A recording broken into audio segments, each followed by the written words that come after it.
Hello and welcome back to our channel. So today in this video we will be discussing about how to log out from your MyEtherWallet. So without wasting much of our time, let's dive into our video.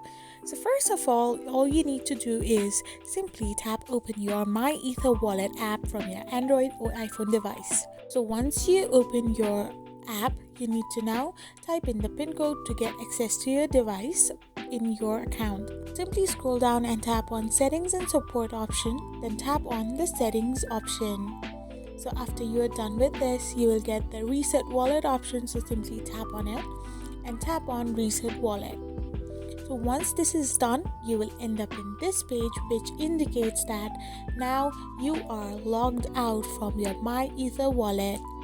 I hope you found this video helpful, so don't forget to hit that subscribe button and do give us a thumbs up. We will be back again with these informative videos. Thank you for watching.